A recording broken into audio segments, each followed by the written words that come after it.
Okay, this is health psychology for the 20th and the 22nd. I think I'm going to be able to get through the whole lecture in one sitting.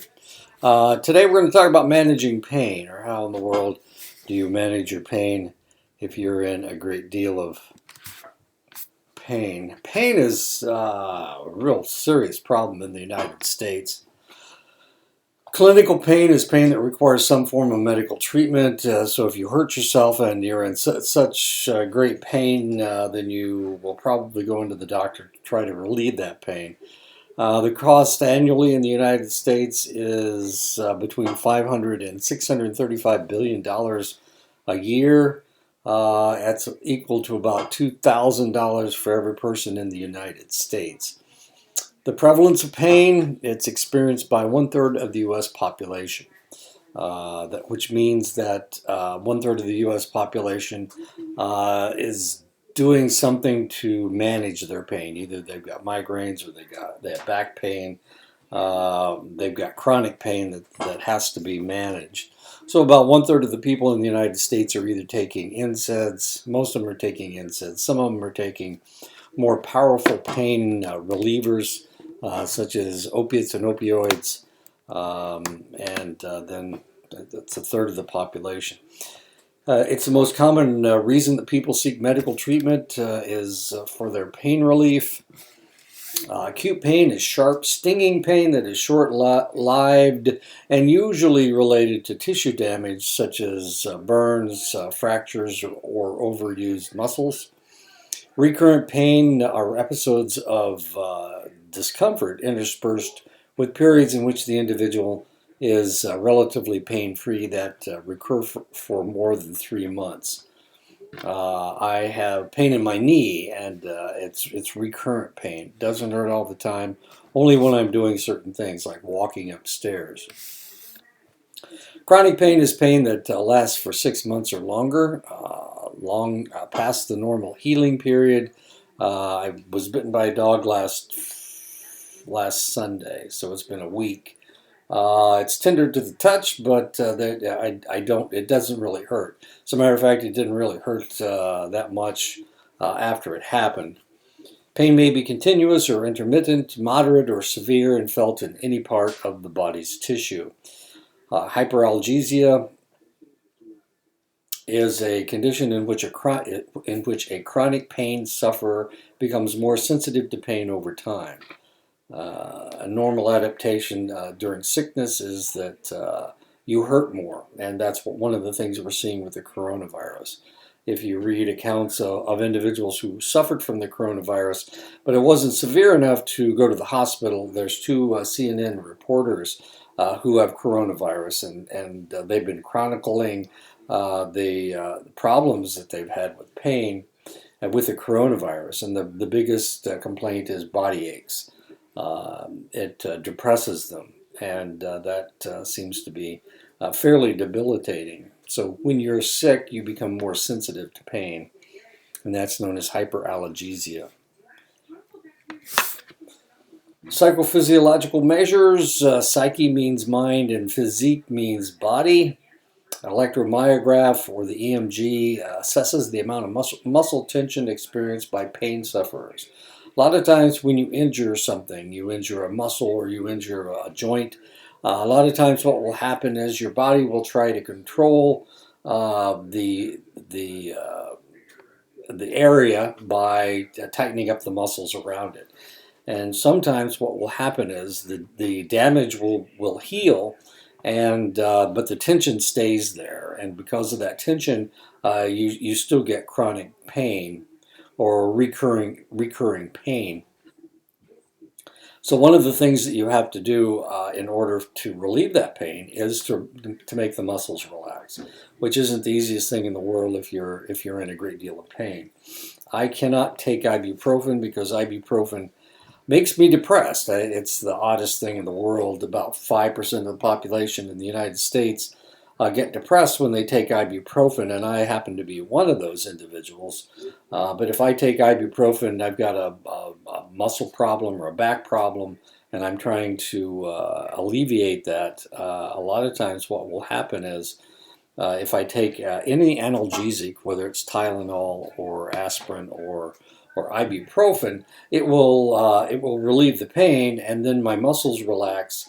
And once my muscles relax, the pain goes away. So a lot of times, the pain that you're feeling is actually muscle tension that is holding the trying to hold the area in check so that the pain doesn't occur or the injury doesn't occur again. Indicators of autonomic arousal using measures to measure pain. We can use heart rate, we can use EMGs, of course, we can use breathing rate, or we can use blood pressure. Behavioral measures. The pain behavior scale targets behaviors that include vocal complaints, facial grimaces, awkward postures, and mobility. Normally, if you see somebody coming in the emergency room, if they come walking in the door or limping in the door, not only do you see them not using a select portion of their body, but you can usually see them tilting from one side, or you can see them see the look on their face and the concern or the control that they're trying to exert in order not to feel the pain.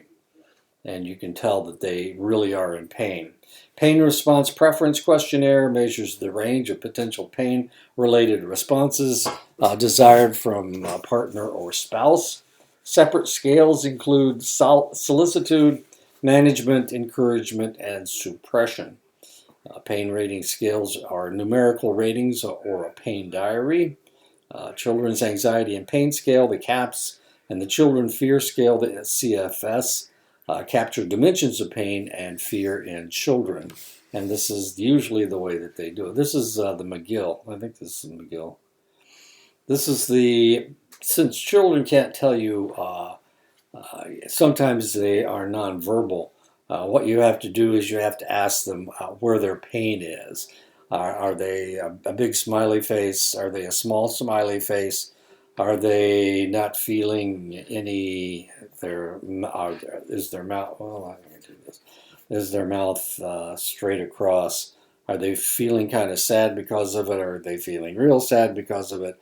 Is it forcing them to cry? This is a McGill Pain Questionnaire. And of course, what we're doing is we're using this with children since they can't show you. This is the McGill Pain Questionnaire. It's what it looks like. And of course, if we're looking for a way to describe flashing, shooting, jumping, pricking, boring, drilling, stabbing, lancinating, which probably most people don't know the definition of that. Lacerating, cutting, sharp, tingling, itchy, smart, so all of these things. And then you mark it on X where they're in pain. This is also part of the McGill.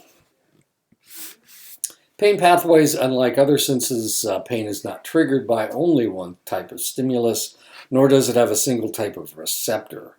Free nerve endings are sensory receptors found throughout the body that respond to temperature, pressure, and painful stimuli. Nociceptors are specialized neurons that respond to painful stimuli. And these are all over your body. You have pain sensors everywhere, except, strangely, in your brain. So if we did brain surgery on you, then potentially we wouldn't have to anesthetize you after we went through the skull. You've got pain sensors on your scalp, but once we went through those pain sensors, we wouldn't really have to anesthetize you. And a lot of times they'll do brain surgery with the subject awake, with the patient awake. Let's not call them subjects. Sounds like we're experimenting. Fast nerve fibers are large myelinated nerve fibers that transmit sharp, stinging pain. Fast nerve fibers appear to serve only the skin and mucous membranes. Fast nerve fibers receive pain that is stinging and localized in one area. Slow nerve fibers are small, unmyelinated nerve fibers that carry dull, aching pain. Slow nerve fibers serve all body tissues except the brain, of course, as we said before.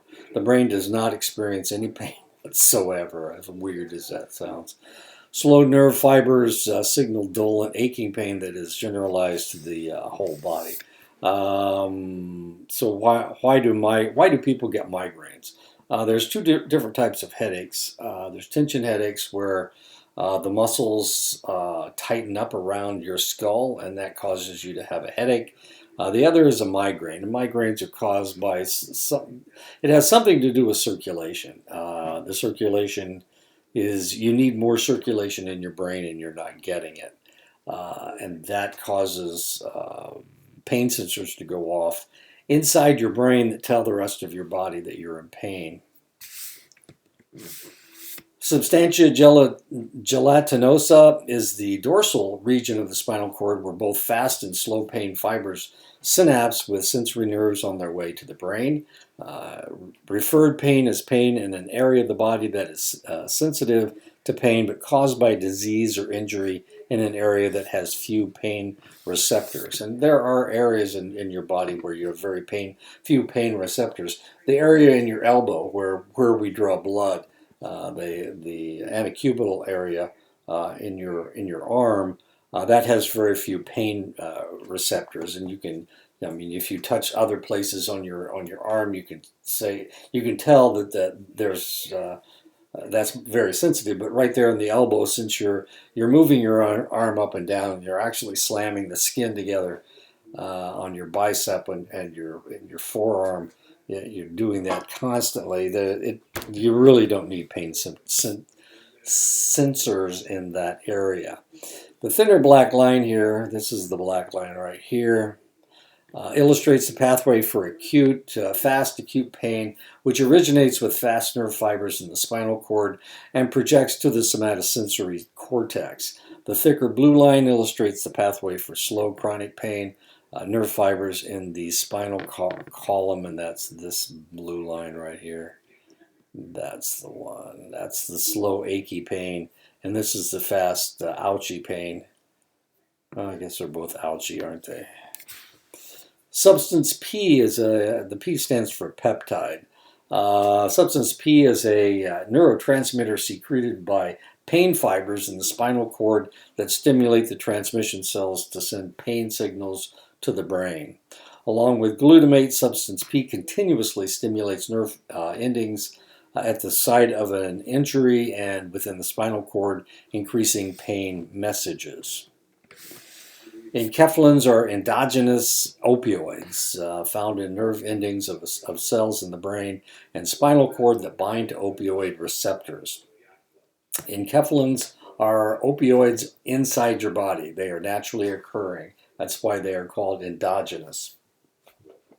If it was a painkiller from outside, like morphine or acetaminophen or ibuprofen, that would be an exogenous painkiller or an analgesic. And of course, but enkephalins are endogenous. They are inside the body. Enkephalins are found in nerve endings of cells in the brain and spinal cord that bind to opioid receptors. Why do they call them opioid receptors? Well, sure, opium, the opioids and opiates do use those receptors, but the reality is they're not really made for heroin. They didn't create these receptor sites because so many people were using heroin. They were developed in order to relieve your pain. In other words, the enkephalins, the dynorphins, the endorphins. These are the reasons those receptor sites are there. We just call them opioid because that is how we discovered them. We discovered them because opiates and opioids actually use those receptor sites. Enkephalins may regulate how much substance P is released and therefore how much of the slow pain system's message reaches the brain. The periaqueductal gray area is a region of the midbrain that plays an important role in the perception of pain. The periaqueductal gray region activates a descending neural pathway that uses serotonin to close the pain gate. Once again, we're using serotonin to regulate something. Your sex drive is created by testosterone in your hypothalamus, and it's regulated by serotonin. The more serotonin you have, the lower your sex drive. It's the same way with pain. The more pain that you have, the more enkephalins, the more control that you're seeking over the pain. It is an increase of serotonin in the area that closes the pain gate. The anterior cingulate cortex is the front part of the cingulate cortex, which resembles a collar surrounding the corpus callosum. The anterior cingulate cortex plays a role in the cognitive modulation of pain. In other words, what do you think of pain? How are you responding to the pain? Endogenous opiate peptides are opiate-like substances naturally produced by the body. They function as an information messenger. Neural activity resulting from stimulation of the midbrain's periaqueductal gray region activates inhibitory neurons in the spinal cord. These in turn act directly on incoming slow nerve fibers to block pain signals from being relayed to the brain. The slow nerve fibers contain substance P and glutamate. The substance P is the pain messenger. The glutamate is a inhibitory neurotransmitter that regulates the pain. When the nerve fiber's release of substance P is inhibited, as it is here, the ascending pain signal is aborted, prevented from traveling to the brain. And how is it aborted? It's aborted with glutamate. I guess that's what I should have shown you. Okay. Stress-induced analgesia is a stress-related increase in tolerance to pain, presumably mediated by the body's endorphin system. Endorphin means the morphine within. Naloxone opioid antagonist is used to block the effects of natural opiates and painkillers. So if you take naloxone, you will be more sensitive to pain. Chronic pain conditions and pain sensitivity has a genetic component. Genes seem to mediate anxiety and depression. Genes affect individual sensitivity to pain stimuli. SCN9A encodes instruction for sodium channels that relay painful sensations. COMT is one of the several enzymes involved in metabolism of catecholamine neurotransmitters. Proposed by Melzack and Wall in 1965, the neural gate in the spinal cord regulates the experience of pain. Pain is not the result of a straight-through sensory channel. Transmission cells relay pain messages to the brain when the gate is open. Central control mechanisms are a descending neural pathway by which the brain shuts the gate. Following amputation of a limb, phantom limb pain is the false pain sensations that appear to originate in the missing limb. Phantom limb pain is experienced by 65 to 85% of amputees. It consists of cramping, shooting, burning, or crushing. Underlying mechanisms of phantom limb pain remain a mystery. We have no idea why this happens to people. Age, as people get older, there is a progressive increase in the reports of pain and a decrease in tolerance to pain. You've got body parts that are wearing out. You've got organs that are not functioning as well as they used to. And for that reason, as you get older, you become more sensitive to pain. Gender, women report more frequent episodes of pain than men do, including more migraines, tension headaches, pelvic pain, facial pain, and lower back pain. Gender differences are already apparent by adolescence and in medicine's differential response to the pain reports of women and men. Certain analgesics may be more effective for women than for men. I don't think it's ibuprofen. I think it's Tylenol, that acetaminophen, that works better with women than it does with men. People at lower socioeconomic levels have greater morbidity and mortality across many diseases. They live more stressful life events. They live in more stressful environments. They have fewer psychological resources. Lower socioeconomic status also makes those who suffer from chronic pain more vulnerable to the harmful effects of stress on health and physical functioning. Groups differ greatly in their norms for the degree to which suffering should be openly expressed and the form that pain behaviors should take. The question is, are people experiencing pain tolerance, or do they have a high pain threshold? If it's unacceptable, socially unacceptable, then people will not express pain. Caution is advised in considering findings of pain research. It really all depends on the population that you're dealing with. They've actually done studies looking at African American females, African American males, Caucasian males and females, Latinas, Latinos. Primarily, those are the groups that they looked at. And what they discovered was there were select individuals who are Asian Americans as well. And the group that seemed to be the most that reacted less to pain were Asian Americans, as weird as that sounds. Almost all females reacted less to pain than men did, which is probably a good thing since women are the ones that have to have babies, and that's not the most pleasant. There is pain involved with childbirth, that's for sure. Acute and chronic pain sufferers show elevated scores on 2 Minnesota multiphasic personality inventory scales. Hysteria is the tendency to exaggerate symptoms and use emotional behavior to solve problems. Hypochondriasis is the tendency to be overly concerned about health and to over-report body symptoms. And these are the two areas of the MMPI that individuals who have acute and chronic pain tend to have elevated scores. People who are anxious, worried, fearful, depressed, and negative in outlook report more pain than people who have none of those problems. Dysfunctional patients report high levels of pain and feel they have little control over their lives and are extremely inactive.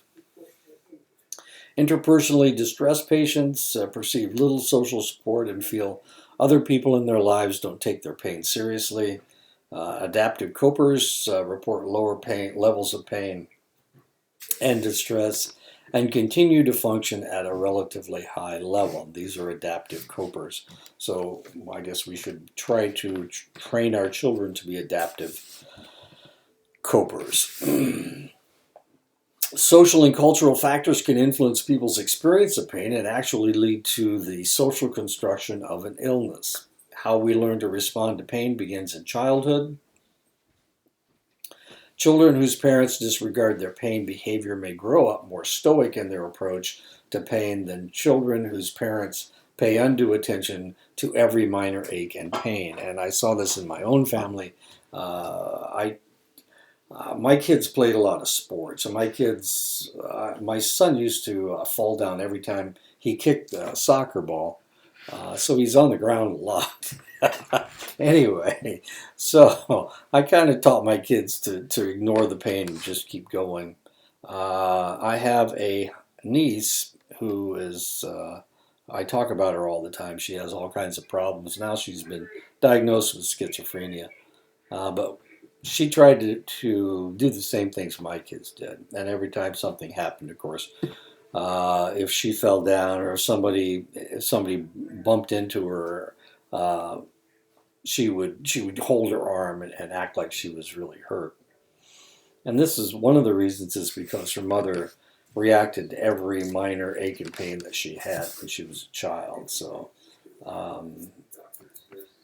it got to the point she was playing basketball she's tall and skinny. My kids are short and squat. Anyway, she was playing basketball, high school basketball, and she was good. She had a pretty good shot, and she was taller. She was kind of tall. She was about 5'10", 5'11". So I mean, she had abilities, but there for a while, I mean, they couldn't play her because every time she went in, she came out with she came out crying. So eventually she got to the point where she just didn't react to being banged around playing basketball. And she was a pretty good basketball player. She started her junior and senior years, but as long as she reacted to the pain, as long as when she started crying, sometimes they'd knock her down under one basket, and she would just lay there and not get up and go, run down and try to defend or play offense, and they'd have to pull her out of the game. I mean, it was really kind of silly. So she didn't play her freshman and sophomore years very much because she was so delicate. Pharmacological treatments, analgesic, pain relieving drugs are the mainstay of pain control. Analgesics include central acting opioid drugs and peripherally acting non opioid drugs. This is Novocaine, of course. It is a central acting, it's not an opioid, it's a cane, so it's like lidocaine or xylocaine. This is Novocaine, of course. So it's a central acting drug, but it's not an opioid, of course. Opioid analgesics, formerly called narcotics, are agonists, excitatory chemicals that act on the receptors in the brain and spinal cord to reduce the intensity of pain messages or the brain's response to pain messages. The most powerful and widely used opioid is morphine. So when I had my heart attack, of course, they tried to give me a shot of morphine, and I told them that it doesn't work on me. Now, they were shocked and surprised. Most people are begging for pain relief, and here I was telling them, don't hit me with that stuff because it doesn't work on me. And they were shocked to no end. Of course, doctors don't like to be told no. And so they took me into surgery. And I was laying there and they were trying to knock me out. And they gave me a bolus of fentanyl and morphine. The morphine wasn't as much to dull the pain. That was fentanyl's job. It was to make me forget. And they hit me with that stuff, and it didn't knock me out. So they had to hit me again with just fentanyl this time. I told them the morphine didn't work, and of course nobody ever believes you when you tell them that. I guess they think you're looking for something stronger than morphine, Demerol, or fentanyl. Non-opioid analgesics, non-steroidal anti-inflammatory drugs, NSAIDs, relieve pain and reduce inflammation at the site of injured tissue. This is your aspirins, your ibuprofens, and your acetaminophen. Aspirin is aspirin, of course. Ibuprofen is Advil, and acetaminophen would be Tylenol. Prostaglandin is the chemical responsible for localized pain and inflammation. Prostaglandin also causes free nerve endings to become more and more sensitized. It is prostaglandin that is being blocked by all three of these analgesics. Surgery, a centuries-old treatment for pain, is to destroy cells in the thalamus, which hopefully alleviated some deep burning pain. The results of surgery are often unpredictable and should be considered a last-ditch effort. Now we've discovered counter-irritation. I can remember when this first hit the market, when the TENS unit first hit the market, nobody believed it could possibly work. Because what it does, it sends low-level shocks into your skin, and it acts as a counter-irritation. It works as an analgesic because what happens is your brain gets so involved with dealing with the electric shock that whatever pain you have, just your brain doesn't deal with, so you don't have it. It doesn't make it up into your brain because your brain is dealing with this low-level electric shock, and it's fairly continuous. Since it's fairly continuous, of course, your brain gets involved with blocking that. It's an irritation. It's not really a pain. Sometimes it makes your muscles spasm. Counter-irritation is analgesia in which one pain is relieved by creating another. And this is known as counteracting stimulus. The transcutaneous electrical Nerve stimulation, or the TINS unit, as I said before, is a counter-irritation form of analgesia involving electricity stimulating spinal nerves near a painful area. And all you have to do is put it in that area. It really does work, especially with low-level pains. The more intense pains has a hard time working. Cognitive behavioral therapy, or CBT, is a multidisciplinary pain management program that combines cognitive, physical, and emotional interventions. CBT is the dominant model for treating chronic pain. No single pain control technique has proven to be the most effective in relieving chronic pain. Many providers use an eclectic approach with pain patients. When my wife was running a rural health clinic up in Montana, just off the Fort Belknap Reservation, just off the Rocky Boy Reservation, her providers refused to use narcotics in order to control pain, and for that reason, a lot of people didn't want to go there because they were drug seekers and they had a hard time. They couldn't get any drugs from those doctors that my wife, they were in her clinic, or the clinic she ran. It's not like she owned it. Education and goal setting. Education provides explanations about differences between acute and chronic pain, the mechanisms of gate control theory, and the contributions of depression, anxiety, lack of activity, and other controllable factors to pain. You can control your pain by dumping the depression, by getting over your anxiety, and exercising, and that will can control your pain. It's a way of doing it. The problem is, once you get depressed, it's hard for you to become active. Your brain doesn't want that to happen. That's what's happening with COVID-19. The body aches are so intense, or you perceive them as so intense that you don't want to move. And if you don't move, of course, then it just gets worse and worse. You sit in one position and your muscles start aching from sitting in that position, not just because there are muscle aches. And of course, the thing you have to do is force yourself to get up and move. Education generates examples from personal pain experiences and sets specific and measurable goals. Cognitive interventions enhance patients' self-efficacy and sense of control over pain. Cognitive errors in the thinking of pain patients, catastrophizing.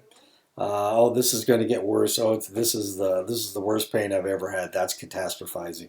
Overgeneralizing, victimization, self-blame, and dwelling on the pain. Cognitive distractions divert attention away from the painful stimulus and diminishes self-reported pain intensity by 30 to 40%. This is what I used to use when I was drawing blood. If I needed to stick a needle in somebody's arm, what I would do, I would distract them. And they would sometimes, if we were having a really good conversation, then they wouldn't feel the needle go into the arm at all. I'd be halfway done before they'd realize that they were having their blood drawn. The other thing that happens to you when you're having your blood drawn, of course, is you put a tourniquet on somebody's arm, and you build up the pressure in the veins, and a lot of times that makes your arm somewhat numb. So if you can distract this guy, the individual that you're drawing blood from, then a lot of times there's no pain whatsoever. Cognitive distractions seem to reduce activity in pain processing regions of the cortex. Cognitive distractions may engage some of the descending pain inhibitory pathways that catastrophizing seems to disrupt. I've drawn blood from people that had never had their blood drawn before because they're scared to death of needles. And if you can distract them enough, you can get all the blood you want, and they don't even realize what's happening to them.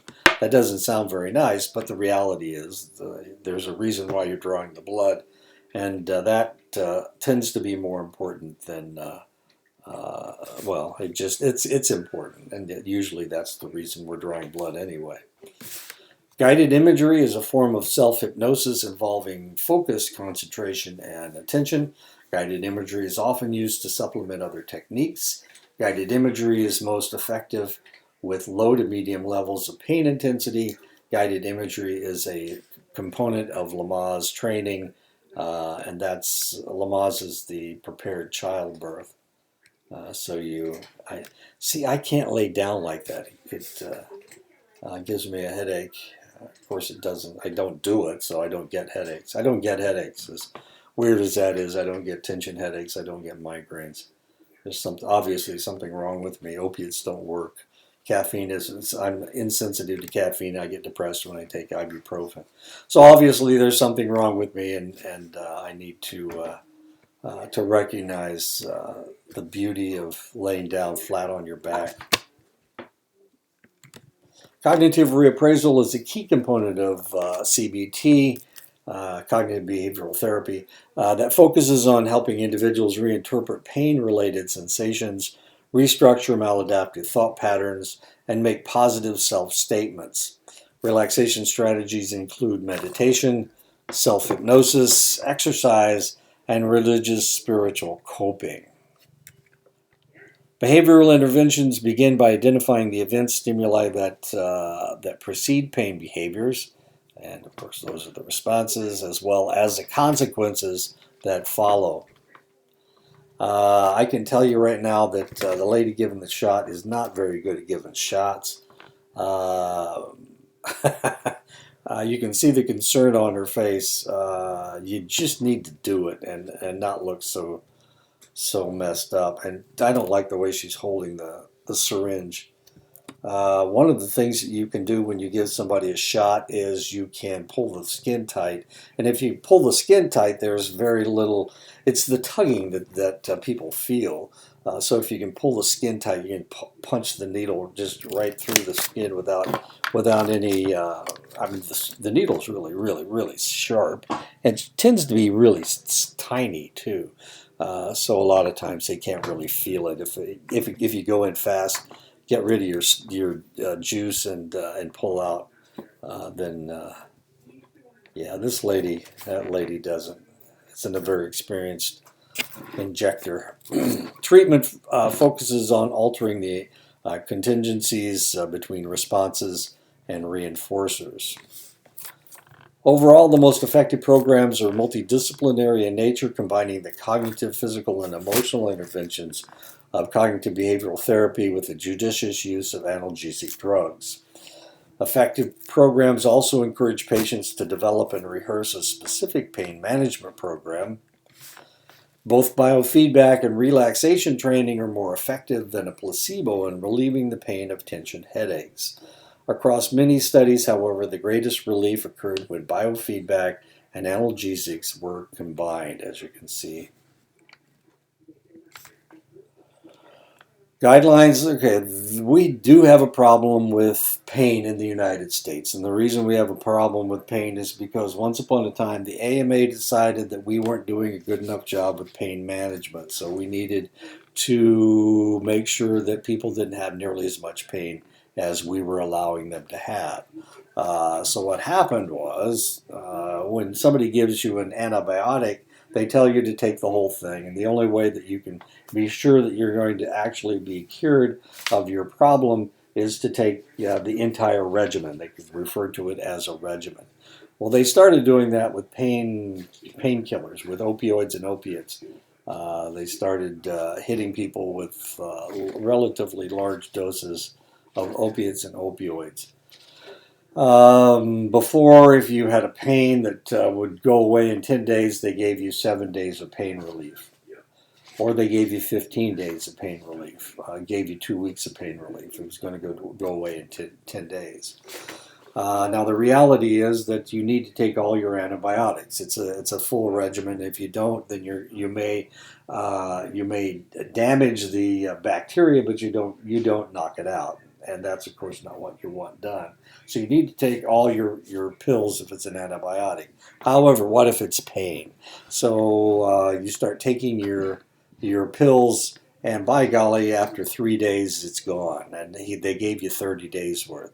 So what do you do with the rest? Do you take the rest of the pills, or do you stop taking the pills? The answer is you should stop taking the pills. Analgesics are supposed to take the pain away, and if the pain's gone, you don't need to take any more. But unfortunately, of course, they're telling people to go ahead and take their pain relievers.